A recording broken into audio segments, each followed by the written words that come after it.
Hello student, मैं BSc part second के अंतिम यूनिट सेकंड पेपर के डिफरेंशियल इक्वेशन के करवाने जा रहा हूँ, जिसमें आपका आता है partial differential equation of second order, द्वितीय कोटि का आंशिक अवकल समीकरण को हल करना। तो अपने पास पीछे अपने कौन से करें, प्रथम क्रम का किया है, अब अपने पास वही आ रहा है। तो इसमें किस प्रकार की होती है, यदि कोई किसी अवकल समीकरण में कम से कम एक आंशिक अवकलन गुणांक आर एस टी सम्मिलित हो तो उसे द्वितीय कोटि से अधिक न हो, तो ऐसी अवकल समीकरण को द्वितीय कोटि के आंशिक अवकल समीकरण कहते हैं। जैसे इसका जनरल फॉर्म है f of x y z p q r s t equal to zero. वही आर बराबर अपने डेल स्क्वायर जेड बटा डेल एक्स स्क्वायर या डेल पी बटा डेल एक्स, फिर एस बराबर डेल स्क्वायर जेड बटा डेल एक्स, डेल वाई बराबर डेल पी बटा डेल वाई या डेल क्यू बटा डेल एक्स, और टी बराबर डेल स्क्वायर जेड बटा डेल वाई स्क्वायर या डेल क्यू बटा डेल वाई। इसको अपने करेंगे कौन सी एक ही मेथड है, निरीक्षण इंस्पेक्शन मेथड द्वारा द्वितीय कोटि। जैसे क्वेश्चन दे दिया पहले ही, सोल्व कीजिए। वहाँ पे आपको ये नहीं दिया हुआ होगा कि आपको सेकंड ऑर्डर है या फर्स्ट ऑर्डर है, आपको यूनिट पाँचवीं है, पाँचवीं यूनिट में अपने पार्शियल डेरिवेटिव है और सेकंड ऑर्डर का है। तो एक्स वाई एस बराबर 1, तो आपको एस बराबर 1/x वाई करना है, और एस का मान अपने डेल स्क्वायर जेड बटा डेल एक्स, डेल वाई बराबर 1/x वाई। तो जैसे आपने फर्स्ट ईयर में स्टैटिस्टिक्स में किया था, डिस्प्लेसमेंट दे रखा है तो आपने वेलोसिटी निकाला है, उसका डेरिवेटिव, फिर उसका एक्सेलरेशन त्वरण निकाला तो उसका फिर डेरिवेटिव। अगर आपने कोई एक्सेलरेशन दे रखा है, डिस्प्लेसमेंट पूछता है, तो उसका एक बार समाकलन करने पर अपने वेलोसिटी आया, फिर वेलोसिटी का समाकलन करने पर वापस डिस्प्लेसमेंट या विस्थापन सदिश प्राप्त हुआ था। इसी प्रकार अपने को यहाँ ध्यान रखना है कि अपने डेल स्क्वायर जेड बटा डेल एक्स डेल वाई, तो पहले एक्स को कांस्टेंट मानना है और वाई के सापेक्ष समाकलन करना है। तो डेल जेड बटा डेल एक्स और 1 अपने कांस्टेंट 1/x कांस्टेंट है, तो 1/y का y plus function of F x. फिर y को कांस्टेंट मान के x के सापेक्ष आंशिक अवकलन समाकलन करना है। तो z बराबर log x log y integration of F X D x plus F of Y, और integration of F X D X को अपने कर दिया नया function phi X. Question number 2 है, 2017 में आया हुआ है। एक नंबर में सोल्व कीजिए s बराबर 2x प्लस 2y। अब s का ज़्यादातर क्यों आ रहा है, क्योंकि इसमें x और y दोनों होते हैं। डेल स्क्वायर जेड बटा डेल एक्स डेल वाई बराबर 2x प्लस 2y। पहले अपने को किसको करना है, x के सापेक्ष समाकलन करना है, चाहे y के सापेक्ष किसी में भी कर सकते हैं। y को अचर मान के x के सापेक्ष आंशिक समाकलन करने पर तो डेल जेड बटा डेल वाई बराबर x का x स्क्वायर बाई 2, और 2 से 2 कैंसिल, तो x स्क्वायर बचा और plus 2xy plus function of y। फिर x को कांस्टेंट मानकर y के सापेक्ष करना है, और इसमें z का मान आ गया, और integration of f y D y को अपने फाई ऑफ y करेंगे। क्वेश्चन नंबर 3 में अपने को दे रखा है t माइनस एक्स क्यू बराबर एक्स स्क्वायर। तो अपने को t का मान क्या है, डेल क्यू बटा del y minus x q बराबर एक्स स्क्वायर। ये आपके, अब इसमें दो तरीके हैं। एक तो आपके ये बन गई लीनियर डिफरेंशियल इक्वेशन। ये क्या है, क्यू में रेखिक अवकल समीकरण है। तो क्यू में रेखिक अवकल समीकरण कौन सी थी, D Y by D x plus P Y equal to Q. तो इसका इंटीग्रेटिंग फैक्टर ई की पावर पी डी एक्स, और इंटीग्रेशन और complete solution y into integrating factor बराबर integrating factor into integration of integrating factor and Q D x plus C. तो वो को वही अपने कौन से लीनियर इक्वेशन का मेथड यूज करना है। अब q का मान क्या है, डेल जेड बटा डेल वाई। अब x को कांस्टेंट मान के y के सापेक्ष समाकलन करने पर, एक तो ये तरीका है। दूसरा q t बराबर अपने पास, और t और q दो आना आ गया है। केवल अगर अपने पास p q r s t तीनों में से एक हो तो अपने को पहला एग्जाम्पल और दूसरे एग्जाम्पल से करना है। अगर अपने दो अपने पास आ रहा हो, 5 में से P q r s T, तो अपने ज़्यादातर लीनियर इक्वेशन बनेगी, उस हिसाब से करना है। अब जैसे 4 नंबर है, 4 नंबर और 1 नंबर और 2 नंबर एक जैसे हैं, क्योंकि एस बराबर दिया है एक्स वाई प्लस एक्स बटा वाई प्लस ए। अब इसमें अपने पास क्या है कि दी हुई समीकरण को निम्न लिखा, फिर पहले वही वाई को अचर मानते हुए एक्स के सापेक्ष समाकलन करने पर, तो डेल जेड बटा डेल वाई एक्स का x square by 2 plus a x plus function of y, फिर एक्स को अचर मान के वाई के सापेक्ष।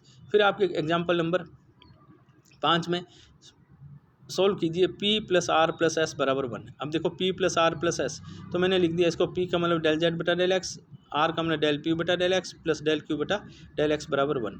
अब y को अचर मानते हुए x के सापेक्ष समाकलन करने पर, तो z plus P plus q बराबर फंक्शन ऑफ ये। अब इसको पीछे वाले तरीके से क्यों नहीं कर सकते, क्योंकि इसमें 3 फंक्शन आ गए, तो तीनों को किसके x के रूप में रख दिया और इसको कर दिया। इसी तरह अगर y में आए तो y के रूप में कर दिया। तो p प्लस क्यू बराबर x plus function of y minus Z, जो कि कौन सी समीकरण है, लैग्रेंज रूप समीकरण है, और लैग्रेंज रूप के समीकरण में अपने पढ़ा था p x plus q y बराबर आर, तो डी एक्स बटा पी डी बराबर डी वाई बटा क्यू बराबर डी जेड अपॉन आर। तो अपने इसमें कितने बनने, 3 फैक्टर बन गए, डी एक्स अपॉन 1 बराबर डी वाई अपॉन 1 बराबर d z upon x plus f y minus z. तो पहले फर्स्ट सेकंड थर्ड, तो फर्स्ट और सेकंड को लिया तो डी एक्स बराबर डी वाई, तो एक्स माइनस वाई बराबर ए। अंतिम 2 को लिया तो अपनी ये कौन सी बन गई, वापस linear differential equation of first order. Integrating factor निकाला, कंप्लीट सॉल्यूशन होता है, और इसमें मान रखा और इसको सोल्व किया तो लास्ट में ये आ गया। एग्जाम्पल नंबर 6 वापस 2017 में आया, आर बराबर 2y²। आर किसका होता है, डेल पी बटा डेल एक्स भी होता है, और इसके अलावा अपने डेल किसके, क्योंकि डेल स्क्वायर जेड बटा डेल एक्स स्क्वायर है, उसका फिर करेंगे तो उसमें अपने को इंटीग्रल की जो वेक्टर में किया था वो प्रॉपर्टी यूज करनी पड़ेगी, नहीं तो सीधा डेल पी बटा डेल एक्स करो, एक्स के सापेक्ष समाकलन कर दो, वाई कांस्टेंट है, तो p बराबर 2x/y² plus function of y। अब p को लिख दिया डेल जेड बटा डेल एक्स, तो 2x/y² plus function of f y, फिर y के x के सापेक्ष समाकलन किया तो इसका मान आ गया। अब एग्जाम्पल नंबर 7 और एग्जाम्पल नंबर 4 आपके एक जैसा ही है, s माइनस टी बराबर x बटा y²। s को लिख दिया डेल स्क्वायर जेड बटा del x del y minus del square z बटा डेल वाई² बराबर x बटा y²। x को कांस्टेंट मानकर y के सापेक्ष समाकलन करने पर तो डेल जेड बटा del x minus del z बटा डेल वाई बराबर एक्स बटा वाई, तो p माइनस क्यू बराबर एक्स बटा वाई, जो कि ये कौन सी होगी वापस, तो p प्लस क्यू बराबर आर अगर फॉर्म आता है तो ये लैग्रेंज समीकरण है, और लैग्रेंज समीकरण का अपने को समायिक समीकरण पढ़ चुके हैं, डी एक्स बटा पी डी वाई बटा क्यू डी जेड बटा आर। तो पहले 2 से लिया, फिर इसको अंतिम 2 से लेके करना है। अब एग्जाम्पल नंबर 8 जो है, पीछे अपने आया था p plus r plus s plus q, इसमें आ रहा है t plus s plus Q.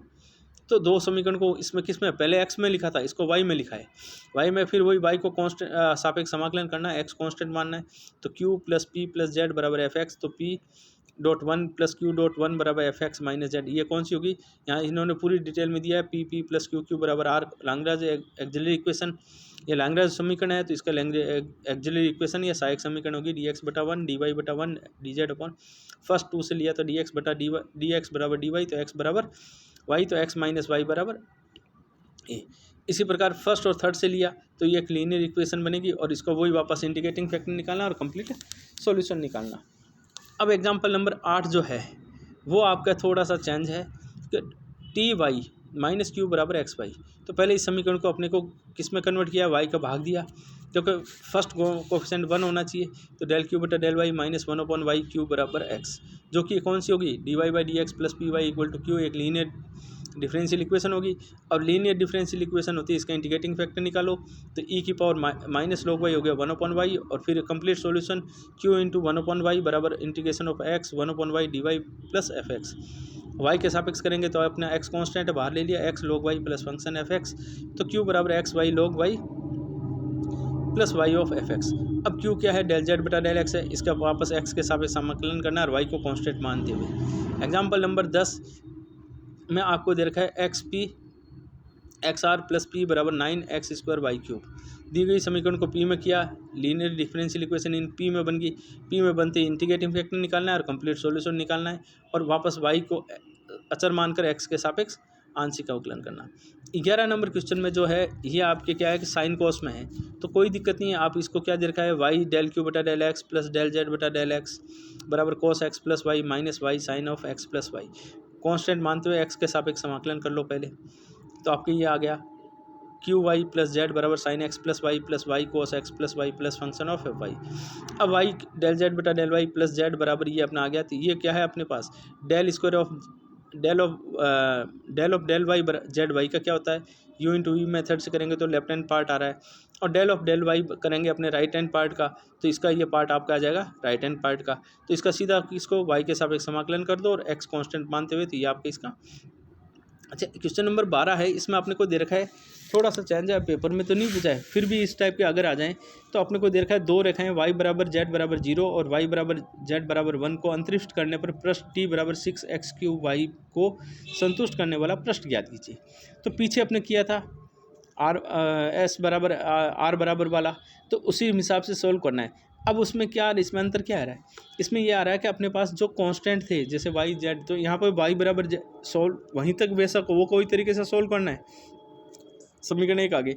अब इसमें ये अपने को बाउंड्री कंडीशन दे रखी है y बराबर जेड बराबर 0 और y बराबर जेड बराबर 1, तो y बराबर जेड बराबर 0 रखेंगे किस में, सवाल में रखा तो आपके एफ एक्स आ गया, एफ एक्स बराबर 0 कैपिटल, और 1 रखा तो अपने 1 बराबर x cube plus F x plus capital of F x, तो एफ एक्स बराबर हो गया 1 माइनस एक्स क्यूब, तो जेड का मान अपने क्या आ गया x cube of plus y of 1 minus x cube. तो कहने का अर्थ है कि ये जो अपने को दे रखी है ये बाउंड्री कंडीशन दे रखी है, तो इन कंडीशन को देखते हुए अपने को करना है। Thank you.